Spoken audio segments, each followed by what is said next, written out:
Welcome to Meteor. My name is Ken, and today I'll be talking about eLab Pro. A good place to begin might be to explain what is eLab Pro. It's a RIP for high-speed inkjet, and it can be used in a wide variety of applications, but it's also worth mentioning that eLab Pro has many features especially useful for labels and packaging. eLab Pro Introduction Part 1 Basic Operation. So what we'll do is just give you a brief introduction to basic operation of eLab Pro. Over here on the left we have a set of icons. Each icon represents a different management area of the RIP. For example, settings, color manager, calibration manager. Later on in this video, we'll give you some details about each one of these areas, but for now, let's just get started and show you how we rip a job. To begin with, this section here allows you to choose a folder that you can use as a job store.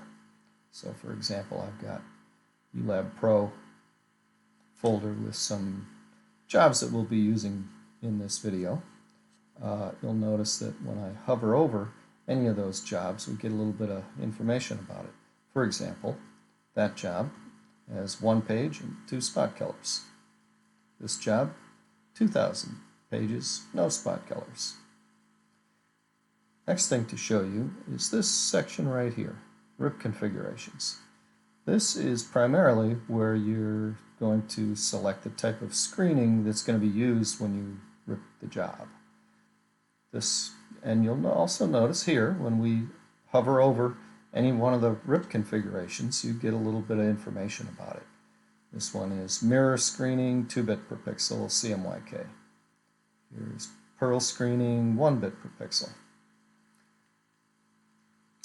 This section up here, it gives you control over the primary parameters that you can use for ripping the job, like resolution, selecting a color setup, calibration setup, other page modifications like mirror print, negative, rotation, PDF job range. You can print all pages or 1 page only or a specific range. Let's just leave this on all pages for right now. And then the RIP queue. You'll notice there's nothing in the RIP queue right now. 2 ways to get jobs into the RIP queue. Actually 3. One way, double click on any job that's in your job store. It'll appear there. You can get rid of it by clicking on either one of these icons. Another way, drag and drop. Take any PDF file, drop it anywhere on top of the application, and it's going to end up right in the RIP queue. I'll just drop that right there, and there it is. So we'll get rid of that. Third way is that you can click on this icon here and go on the network or on the local computer and select a PDF job, and it will appear in the RIP queue. Let's start with color test. Double click that. Now it's in the RIP queue, and we're going to use a setup called eProof, and that's basically CMYK composite. Works good for demonstrations like this and also for proofing. You can run a job through this setup to see what it's going to look like on the press before you actually commit to the press. So we've got eProof selected, 300 DPI, no other page modifications. We'll click that, click on Start RIP, doesn't take long, and then we can go in here and we can see that job. There it is right there. Double click on it. That'll bring you into a preview window. You can zoom in and zoom out and move around to choose an area that you may want to zoom in a little bit more on. Okay. Another convenient thing is this one right here, Events. What that will do is show, it's kind of like a job log. All right, what it's going to do is give you a history of what's been going on. That job we just ripped, color test, there's a timestamp for it, when the job was started, a little bit of details about how it was ripped, and when it was completed. just a quick review of that. We'll clear the queue, select the job, select the rip config, page modifications, click go, and there it is.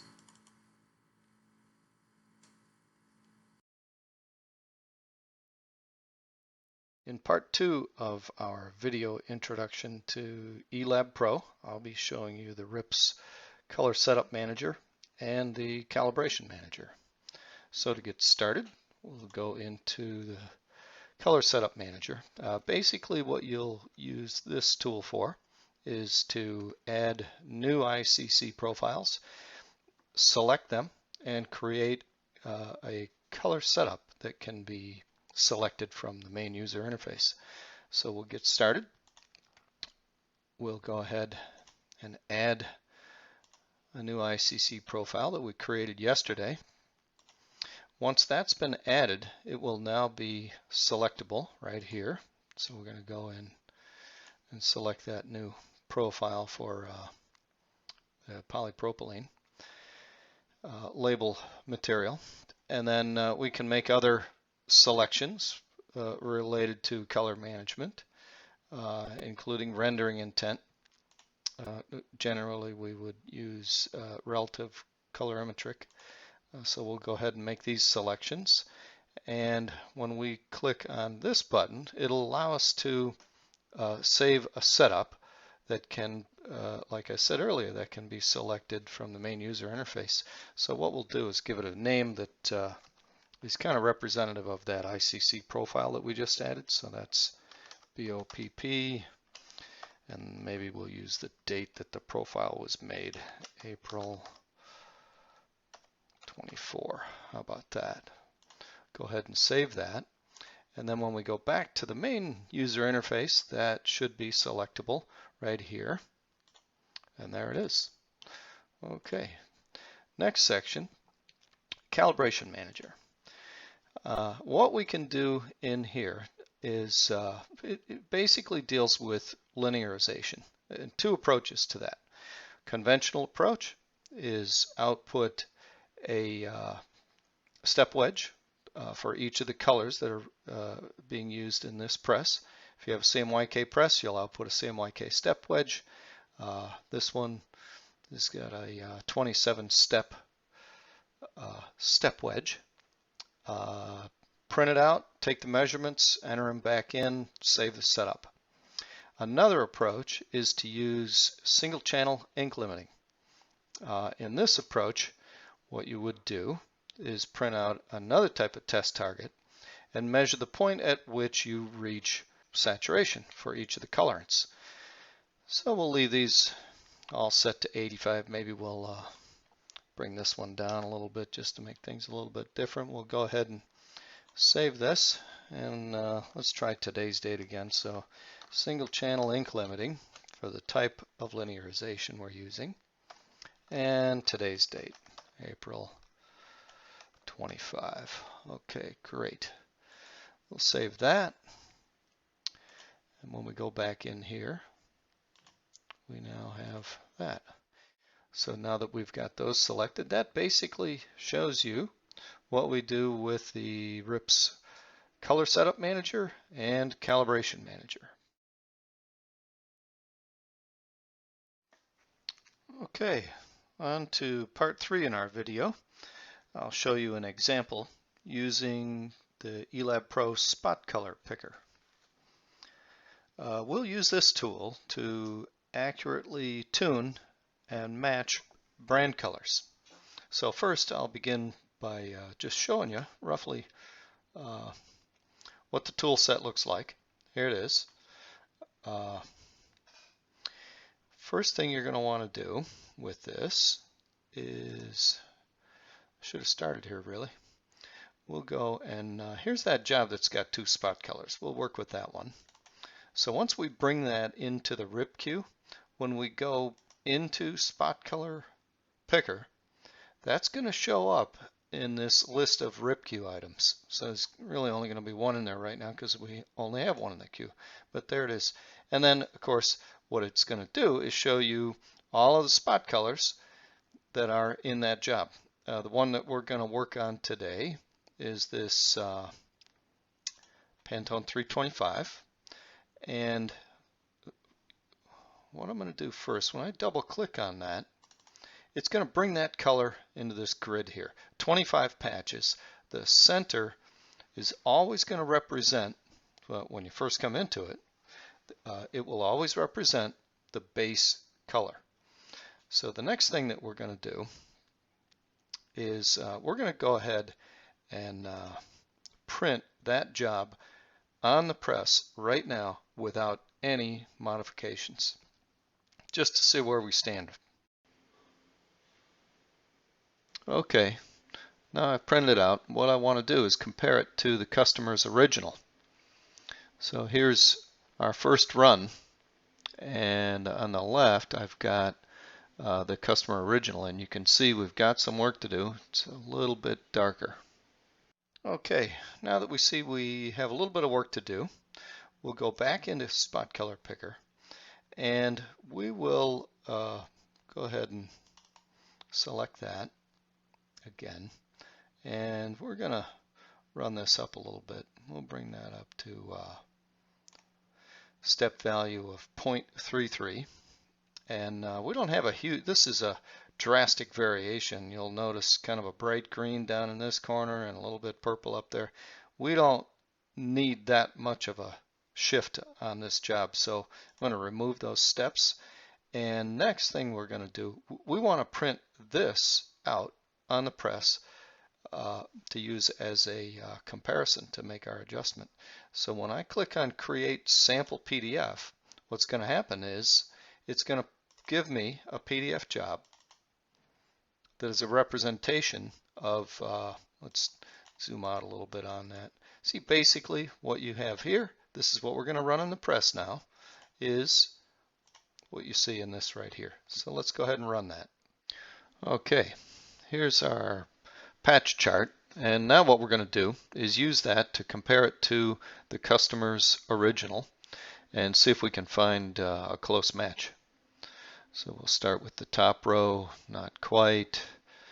Move down a little. Let's see what we have here. No, still way off. Okay, how's this one? Getting closer, maybe. How's this one? That's looking pretty good. Let's go one more and see if we've got, nope, that's too far. Okay, I think that one probably right about there ought to do it. Yep, that one. So where is that on the chart? We need to know that. It's that one right there. Okay, so the patch that we found gave us the best match for that is that one right there. So when I click on this, watch what happens. Watch these numbers right over here. See, it makes that shift for us.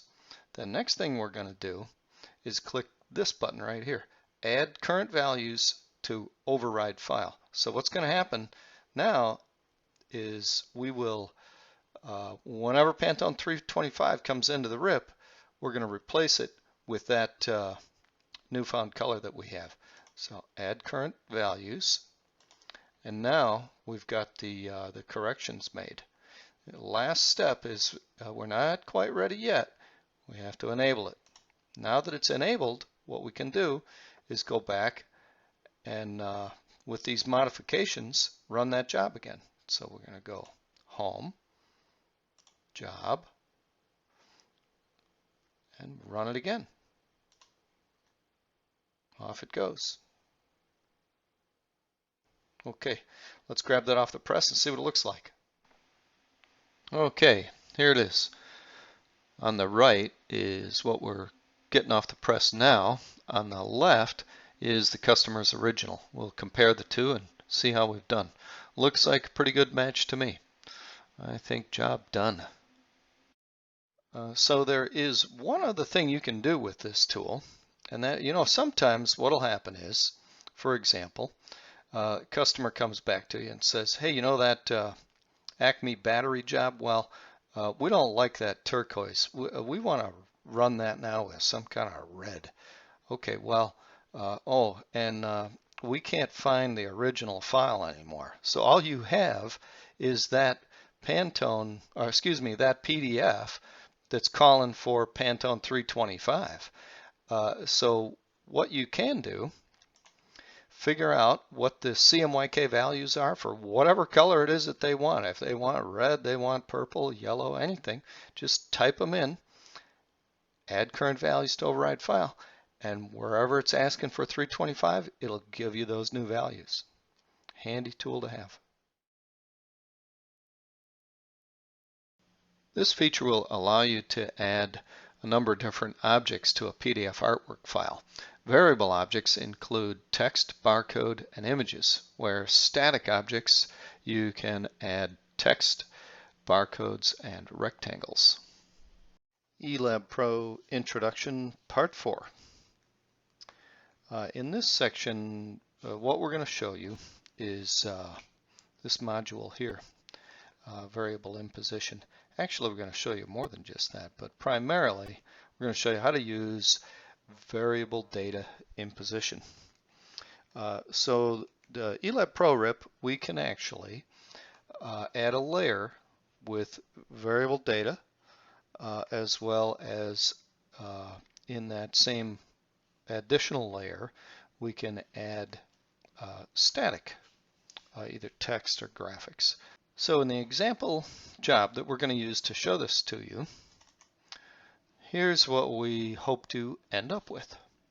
We've got this cell phone battery label that we're going to print, and what we want on this is, so say for example they're going to run 5,000 of these batteries next week, and they need the data manufacturer. Well, they're going to run them all in one day, so that is not going to change. We're going to have one date, so this is going to be static, and they're going to give us a run of serial numbers that they want.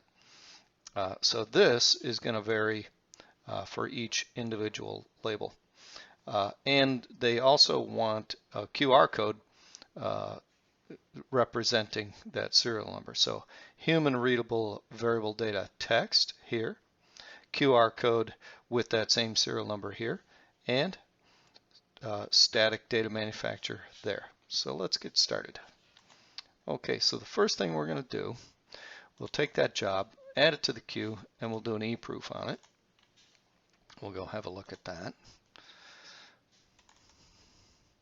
Okay, there it is. Now we got to add that stuff. So next step, we're going to go to a handy tool called Image Viewer. And in here, we'll open up that Acme Power Pack job. And we're going to run this at 600 DPI, so we got to tell it that. And what we need to do is get the coordinates of where we want to put that stuff. So for example, if I put my mouse pointing right about there, that's the lower left point of where we want that static data manufacturer. So that's looking like about maybe 35, 36, 37, and maybe we'll put that at 180. And then the human readable serial number, we'll put that, oh, maybe about 170 and 20 roughly. And then the QR code, that we want to, it's going to be about a ½ inch, so maybe we'll put that, 245 and 6. Yeah, okay, let's give that a shot. So next step, let's knock off that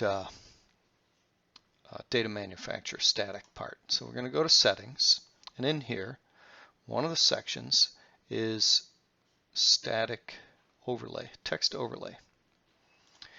And we'll type in the data manufacturer. Let's change that to, how about May 5th. That first section is what specifies the font size. And what did we say? We wanted that at about 180 and 37. Yeah, okay, good. We've got that enabled, so that's going to take care of the static data manufacturer on that job. Now the next part, we got two variable imposition bits to deal with here. One's going to be the variable text, and the other is QR code. So before we begin with applying either of those, we got to make a setup. So we're going to give that a name.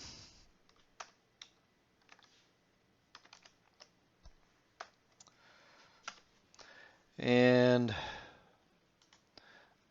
we've got a CSV with the database of those cell phone battery serial numbers. We're going to go ahead and find that. And I think we've got that in here. Yeah, there it is. So just for this example, we're not gonna put all 5,000 in. We'll just put 50. So we'll start with that. So now we've got a setup. We've got a CSV database, and now let's go with that text impose. So we identified that we wanted that one at 170. This is in points, by the way. This could be set in millimeter or inches, but for this demo we're using points. Okay, so for that one we got that, and this font size let's give it 10, and something typical like Courier ought to do. We'll make it solid black. And then you know why that's not showing up? I haven't saved that yet. Nothing is over here. So when I click on this, it shows up there, and then there it is. Okay, good. Now the next thing this will reach into that CSV and look for the column headers, and there it is, data manufacturer and serial number. So let's pick that serial number, and that actually is all we need to do. Except we need to add that to our impose list, but that's all we need to do in the setup for the variable human readable text. So we'll add that over there. Okay. Now we need to get that barcode. So that one we had identified, I think, let's try 250. And 6 points up from the bottom. We're going to go find the QR code. Where is that? PQ. Okay, and we're going to make that about a ½ inch, so that's 36 points. And for that one, you know what? We're going to add a 1 point. Basically what that's going to do is give a 1 point white border around the QR code, just in case there's anything in the background. Same source and same key. Okay. Quick review, that all looks pretty good. Let's add that to our impose list, and there it is. Okay, now let's go back, and why don't we use eProof and run maybe just page 1 and see how that looks. Okay, so check this out. This thing will tell you roughly what options and features that you have selected within here. Special stuff, like in this case, we've got overlay text enabled, right? Okay, so you know what that tells me? We forgot to turn on that important thing right there. If this wasn't enabled, we would only get that static text. We wouldn't see our variables. Okay, let's see what happens now. There it is. That's why we put that thing there. Okay, now let's just look at page 1. For variable, you know what we need to do? We run repeats, but we're only going to look for 1. So let's run it and see what it looks like. Okay, here we go.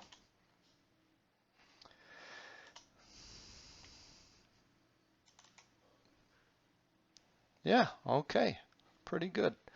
Let's go ahead and run the whole run and see how it looks. I'll tell you what, we'll delete that.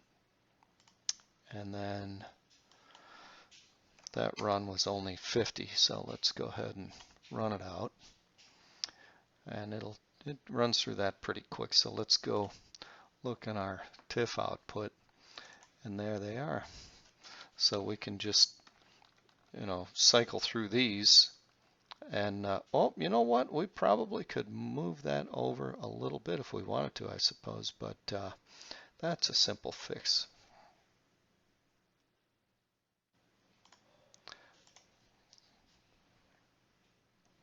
All we'd have to do, so that was the QR code. We want that back a little bit. I actually think I had measured 245 for that. Okay, that ought to do it. Let's go, you know what, let's clear the queue.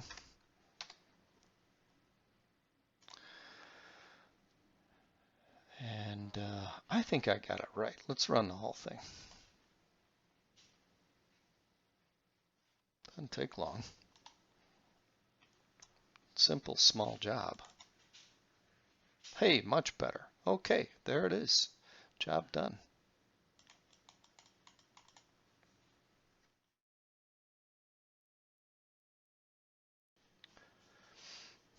eLab Pro Video Introduction, Part 5. Step and repeat for labels. So for this one, to begin with, you'll notice that's not appearing in the list here. So we're going to take care of that by going into Settings. And we should probably turn that off.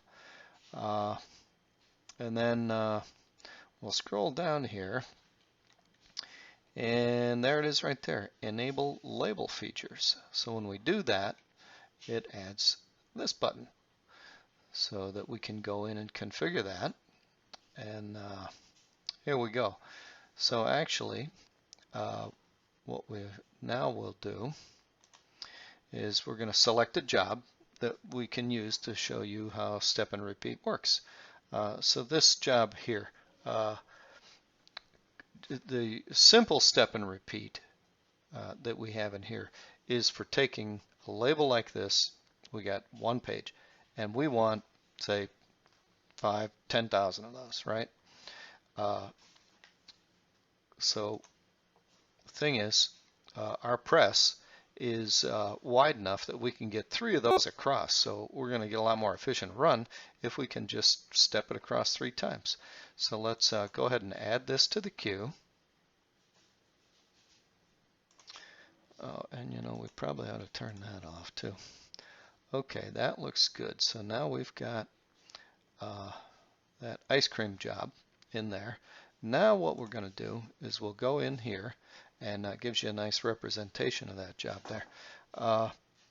We're going to give ourselves a little buffer to align with the web, and then a 2 millimeter gutter between each step. We're going to do 3 across. So this job is roughly 95 millimeters. So yeah, we can easily fit 3 of them on our press that's 320 millimeter wide. So what we're going to do is turn on step and repeat, do 3 across, 1 down, 2 millimeter gutter, and that all looks pretty good. Let's do an e-proof on it and see what it looks like. Variable imposition. Oh, you know what? We need to turn that off. Let's go fix that.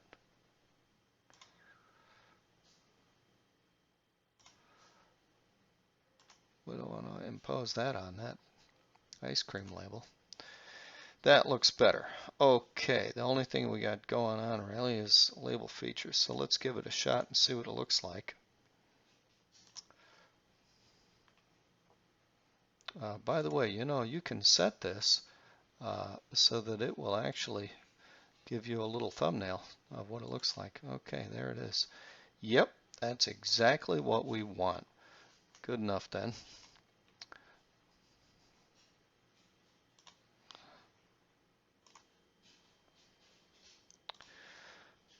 So for that job, to get multiples of this label, all we'd have to do is push this over to MetPrint and then dial up as many copies of that 3 across as we need. So for the next part of step and repeat, what we're going to show you is sequential step and repeat. So that works a bit differently because, so in this case, we just had one label. They're all going to be the same. We just want a lot of them. This job, that's different. We've got, let me show you what that PDF file looks like. So that job is actually, it's got a date code and a serial number that we put on there. Okay, so this is a PDF VDP job, and we need to step that across our 12-inch press, 3 across, but sequentially. So that's pretty easy. We'll go back into, let's add that job to the queue. Go into label features, and there we can see it is. But instead of step and repeat, the only difference is sequential step. And you'll see what that does in just a minute. So let's go back over here. Let's just give page 1 to make sure that we got this right. Okay, so there we go. Let's go take a look at that. No, that's not what I want. I know what I did wrong. I want, actually, you know what I want? How about, let's give 1 to 3. That should work much better. Go look at that. That's going to look a little better. Yep. Date, serial number, date, serial number, date, serial number. Great. Okay, that is what I want. Clear the queue. And then, so that job, let's just run all pages. That's a 2,000 page job. Let's just let her rip.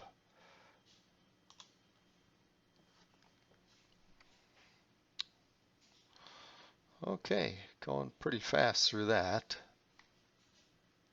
We'll go ahead and come back in another minute or two when that's finished and have a look at those. Actually, you know what? We can go in to the TIFF queue while that's running and start looking at them.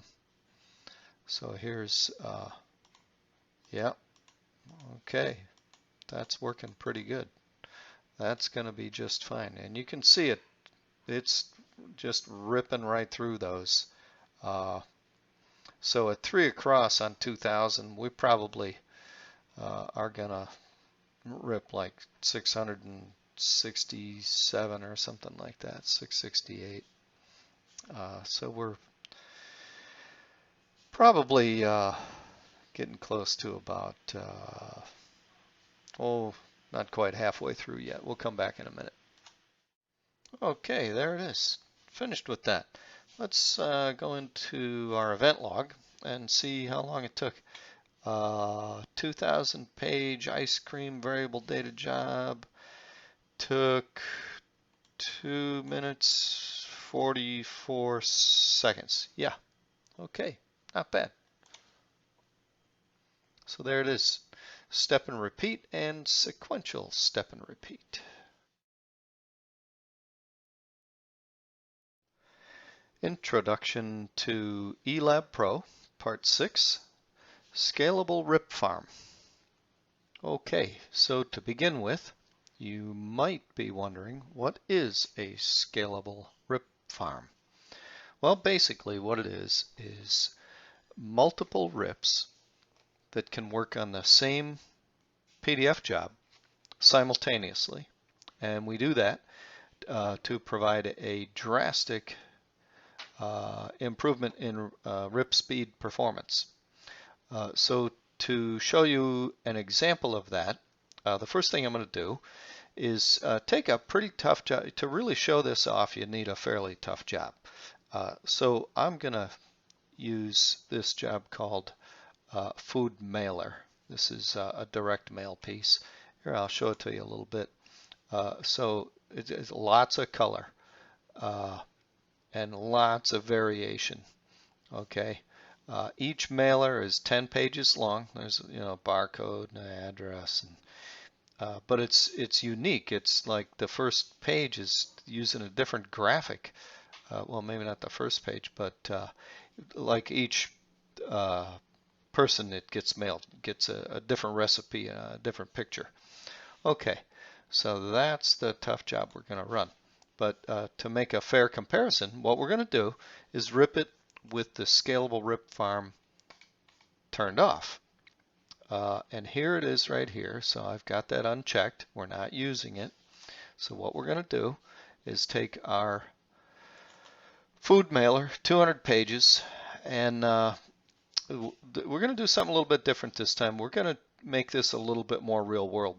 So instead of ripping to eProof, we're going to actually rip to the format that we would normally use driving an industrial inkjet press.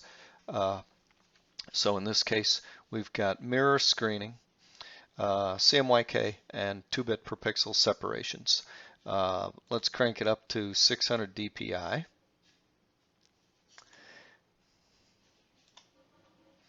And we're going to rip all pages, and we'll go ahead and kick that off.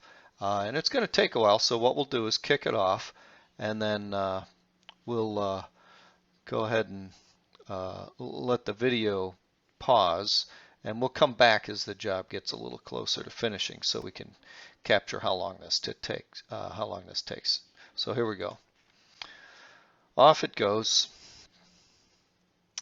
And right now it's estimating it's going to take 8 minutes. It's just going up a little bit. Let's see if it stabilizes here. Oh, it's still getting, it's a toughie. Okay, 7 or 8 minutes anyway. So we'll be back in a minute. See you in a few.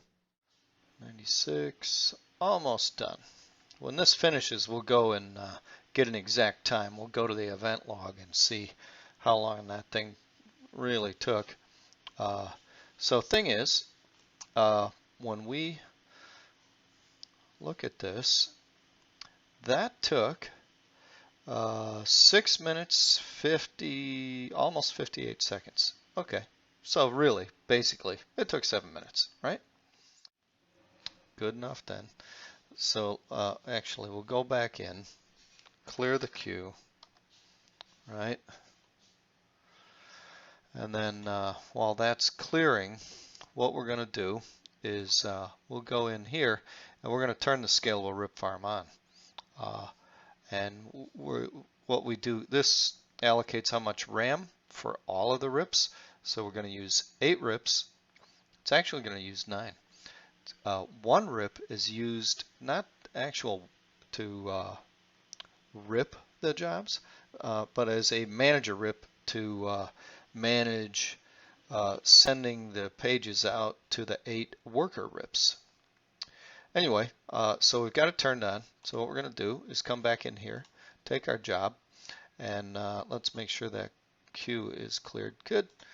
Okay, now we're going to fire this one up, and we'll see how long this takes. Okay, we're closing in on it. Here we go. Just a few pages away.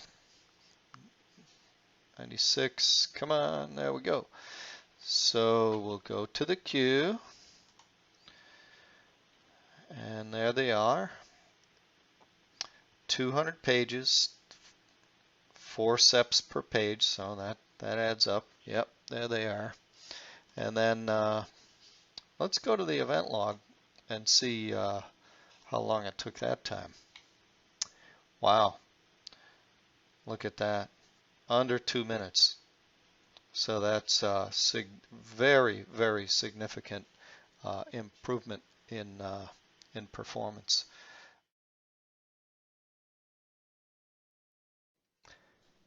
eLab Pro Video Introduction, Part 7. Multiple configurations. So to begin with, it's probably a good idea not just to explain what multiple configurations are, but why we need them and what they can do for you. Here's a diagram of a single pass Meteor print system using CMYK and white. To get beautiful color, we're using a 600 dpi print head with relatively small grayscale drop sizes.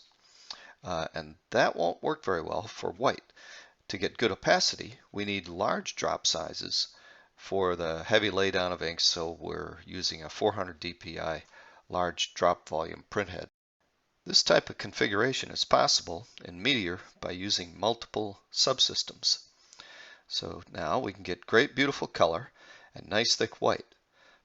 But now we need a rip that can accommodate this. In other words, a rip that can rip a PDF job at 600 dpi for CMYK at 2-bit per pixel and white at 400 dpi. So now that we have a better understanding of why we need this and what it can do for us, we need to see how we can accommodate this type of print system in the RIP. So the way we do it is with multiple configurations, because I've got an example job here. This drop watcher mailer actually has a white layer under the entire document, like a flood coat. You can't see that here because it's white and it's underneath there, but it's there. So in fact, we can go into print production, ink manager, and there it is. There's white under here. So what we got to do though, we need to rip that white at 400 dpi, 1 bit per pixel, to match up with the system that we're driving, and simultaneously in that same job, rip cyan, magenta, yellow, and black at 600 dpi, 2 bit per pixel using Perl screening. So I'll show you how we do that. Let's get rid of this, and we'll come back to that in a minute. So what we'll do, I'll actually drop that in. So there's our job with the white underbase in it. And now we'll go into settings, enable multi-configuration. Okay, now we have to add a second configuration, because what's going to happen is the RIP is going to pick up this job and it's going to take the CMYK and apply it to one configuration, and take the white and apply it to a different configuration. So we're going to go into second stage configurations, and we're going to select 400 for represents the resolution, Perl, white, and actually, okay, we've got it configured at 2 bit per pixel in this one. That easily could be made to be 1 bit per pixel as well. So we'll open that, and there it is. Okay. So now we'll come back in here, and you'll notice it's got multiple configuration added. So 600 dpi. We better use Perl screening. That would be a little weird. Mirror for CMYK and Perl for white. Anyway, let's find Perl, 2 bit per pixel, CMYK. Great. Okay, so let's go ahead and run this job and see what we get. Okay, good. We got that. And there's that white flood coat. Of course, it looks black here, but that's just because all pixels are on. So there's our black, cyan, magenta, and yellow, and a solid for the white plate. But what we wanted is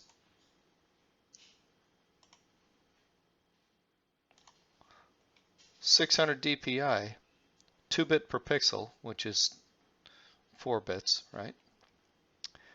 Bit depth 4.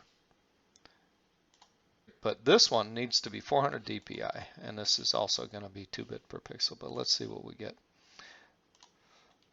And sure enough, there it is, 400 dpi, 2 bit per pixel.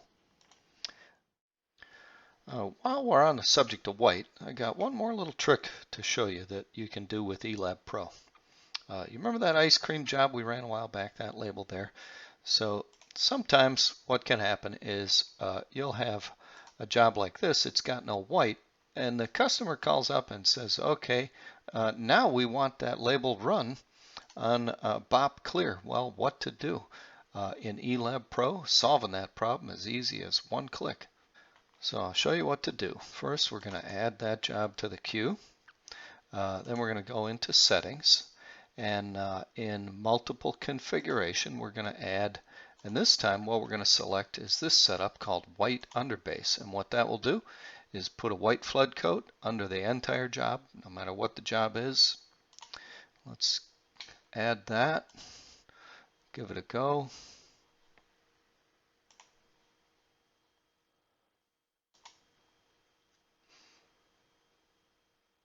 There it is. Let's have a look. And sure enough, there it is. White under from a CMYK job. Simple as that.